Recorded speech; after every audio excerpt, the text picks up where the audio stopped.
The type of trigger that we need to be done with if we want to be the center, the eye of the hurricane, that which does not move, that which does not waver, that clarity which does not flinch at the sight of something horrible. That's what is required if we wish to bring down into this earth those higher dimensional frequencies, which I believe you are ready to be an ambassador for. And so, if we can expand the amount of people the number of people that are able to successfully be of service in this way, this powerfully, we can truly make a change with this retreat right here. We can truly cause a tsunami of triggerless people, triggerless ambassadors. Imagine, if you will, something happening that used to trigger you, that maybe even triggers you right now. Can you think of something, anything, whether it's a terrorist attack, or something really personal, something your partner says or does, or anything that happens in your local community, or something I say perhaps. Imagine something that triggers you, that has seemingly the power to extend a portion of your being, of your body, into that whirlwind, into that shitstorm. And then you wonder why your arm is full of shit, why you feel bad, in other words. It's because you are attached to all the debris that's flying around inside that storm, that's being picked up. And you see, anything that's able to be picked up by a shitstorm literally is not yours to begin with. Because when we are in complete alignment with ourselves, we do not feel perturbed. We do not feel disturbed. We do not feel affected. We can feel moved. We can expand at the sight of what's happening. We can be in awe of the mystery that unfolds in physical reality.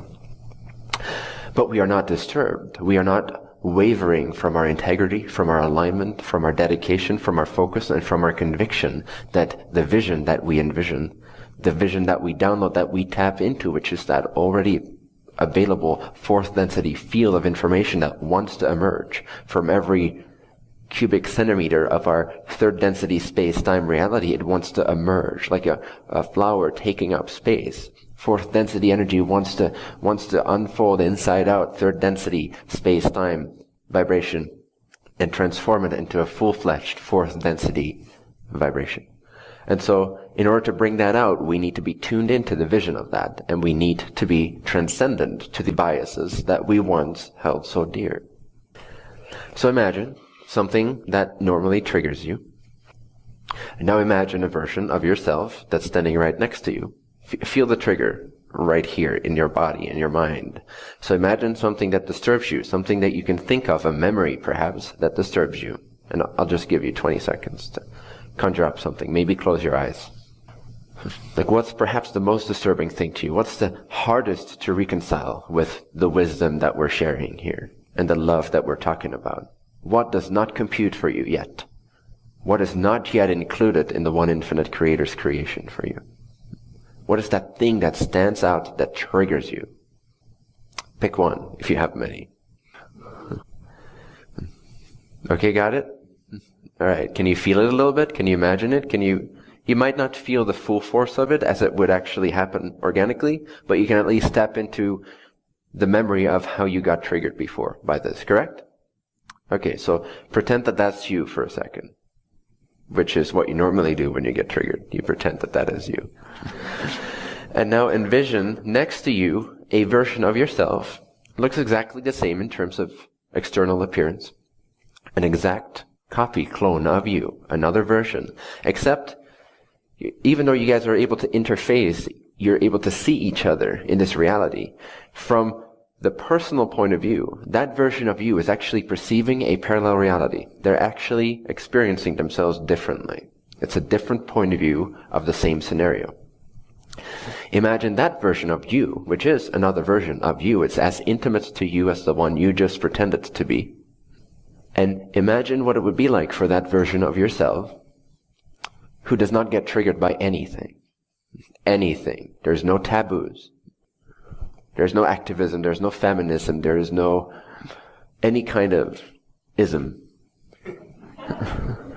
triggerism. There's no triggerism. That version of you is absolutely centered in the eye of the hurricane. There is no flinching happening whatsoever.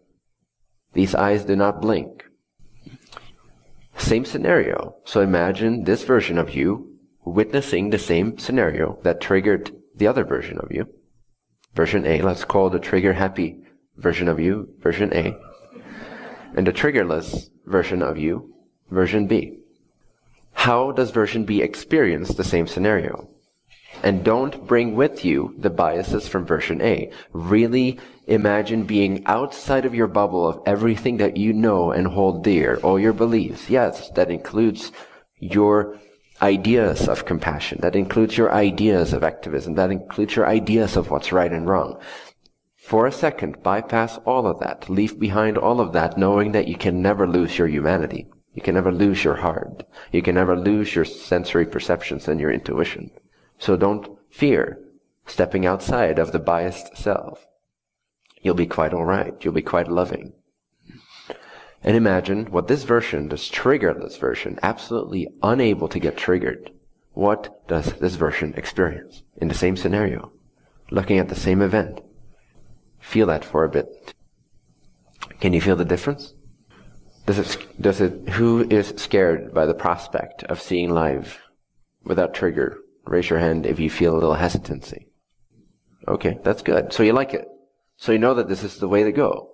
So know that your biased self is not actually what you prefer.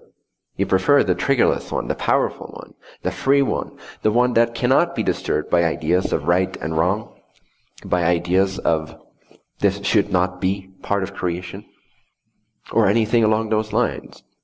You want that. You know it's possible, and you know that there's greater wisdom and love to be found in that version of you than in the version A that gets triggered. Correct?